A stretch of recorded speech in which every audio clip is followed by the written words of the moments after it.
اعوذ باللہ من الشیطان الرجیم بسم اللہ الرحمن الرحیم اللہم حبب الموت الیک وإلی من یعلم ان سیدنا محمد صلی اللہ تعالی علیہ وسلم عبدک ورسولک۔ اس تمہید کے بعد اب ہم احوال برزخ لکھنا شروع کرتے ہیں۔ واللہ ولی التوفیق وہو خیر عون وخیر رفیق۔ احوال برزخ، موت کے وقت اور موت کے بعد مومن کا اعزاز۔ حضرت برہ بن عازب رضی اللہ تعالی عنہ روایت فرماتے ہیں کہ ایک دن ہم رسول اللہ صلی اللہ علیہ وسلم کے ساتھ ایک انصاری کے جنازے میں قبرستان گئے۔ جب ہم قبرستان پہنچے تو دیکھا کہ ابھی لحد نہیں بنائی گئی تھی، اس وجہ سے نبی کریم صلی اللہ علیہ وسلم بیٹھ گئے اور ہم بھی آپ صلی اللہ علیہ وسلم کے آس پاس باادب اس طرح بیٹھ گئے کہ جیسے ہمارے سروں پر پرندے بیٹھے ہیں۔ رسول اللہ صلی اللہ علیہ وسلم کے ہاتھ مبارک میں ایک لکڑی تھی جس سے زمین کو رید رہے تھے، جیسے کوئی غمگین کیا کرتا ہے۔ آپ صلی اللہ علیہ وسلم نے سر مبارک اٹھا کر فرمایا کہ قبر کے عذاب سے پناہ مانگو۔ 2 یا 3 مرتبہ یہی فرمایا، پھر فرمایا کہ بلا شبہ جب مومن بندہ دنیا سے جانے اور آخرت کا رخ کرنے کو ہوتا ہے تو اس کی طرف آسمان سے فرشتے آتے ہیں جن کے سفید چہرے سورج کی طرح روشن ہوتے ہیں۔ ان کے ساتھ جنتی کفن ہوتا ہے اور جنت کی خوشبو ہوتی ہے۔ یہ فرشتے اس قدر ہوتے ہیں کہ جہاں تک اس کی نظر پہنچے وہاں تک بیٹھ جاتے ہیں۔ پھر حضرت ملک الموت علیہ السلام تشریف لاتے ہیں، حتیٰ کہ اس کے سر کے پاس بیٹھ جاتے ہیں اور فرماتے ہیں کہ اے پاکیزہ روح، اللہ کی مغفرت اور اس کی رضامندی کی طرف نکل کر چل۔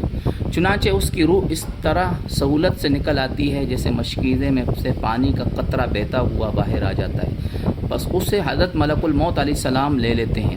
ان کے ہاتھ میں لیتے ہی دوسرے فرشتے جو دور تک بیٹھے ہوتے ہیں پل بھر بھی ان کے ہاتھ میں نہیں چھوڑتے، حتیٰ کہ اسے لے کر اسی کفن اور خوشبو میں رکھ کر آسمان کی طرف چل دیتے ہیں۔ اس خوشبو کے متعلق ارشاد فرمایا کہ زمین پر جو کبھی عمدہ سے عمدہ خوشبو مشک کی پائی گئی ہے اس جیسی وہ خوشبو ہوتی ہے۔ پھر فرمایا کہ اس روح کو لے کر فرشتے آسمان کی طرف چڑھنے لگتے ہیں اور فرشتوں کی جس جماعت پر بھی ان کا گزر ہوتا ہے وہ کہتے ہیں کہ یہ کون پاکیزہ روح ہے؟ وہ اس کا اچھے سے اچھا نام لے کر جواب دیتے ہیں جس سے دنیا میں بلایا جاتا تھا کہ فلاں کا بیٹا فلاں ہے۔ اسی طرح پہلے آسمان تک پہنچتے ہیں اور آسمان کا دروازہ کھلواتے ہیں، چنانچہ دروازہ کھول دیا جاتا ہے اور وہ اس روح کو لے کر اوپر چلے جاتے ہیں حتیٰ کہ 7ویں آسمان تک پہنچ جاتے ہیں۔ ہر آسمان کے مقربین دوسرے آسمان تک اسے رخصت کرتے ہیں۔ جب 7ویں آسمان تک پہنچ جاتے ہیں تو اللہ تعالیٰ فرماتے ہیں کہ میرے بندہ کو کتاب علیین میں لکھ دو اور اسے زمین پر واپس لے جاؤ، کیونکہ میں نے انسان کو زمین ہی سے پیدا کیا اور اسی میں ان کو لوٹا دوں گا اور اسی سے ان کو دوبارہ نکالوں گا۔ چنانچہ اس کی روح اس کے جسم میں واپس کر دی جاتی ہے۔ اس کے بعد 2 فرشتے اس کے پاس آتے ہیں جو آ کر اسے بٹھاتے ہیں اور اس سے سوال کرتے ہیں کہ تیرا رب کون ہے؟ وہ جواب دیتا ہے کہ میرا رب اللہ ہے۔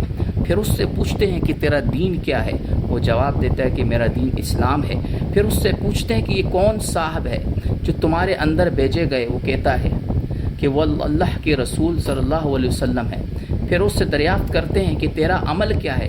وہ کہتا ہے کہ میں نے اللہ کی کتاب پڑھی سو اس پر ایمان لایا اور اس کی تصدیق کی۔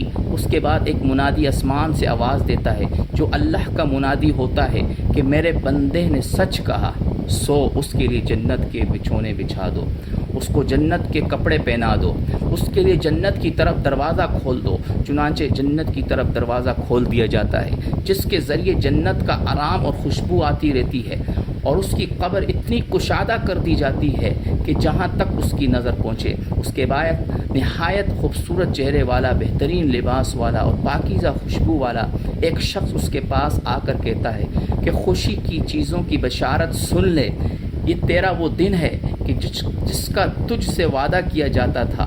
وہ کہتا ہے کہ تم کون ہو؟ تمہارا چہرہ حقیقت میں چہرہ کھلانے کے لائق ہے اور اس لائق ہے کہ اچھی خبر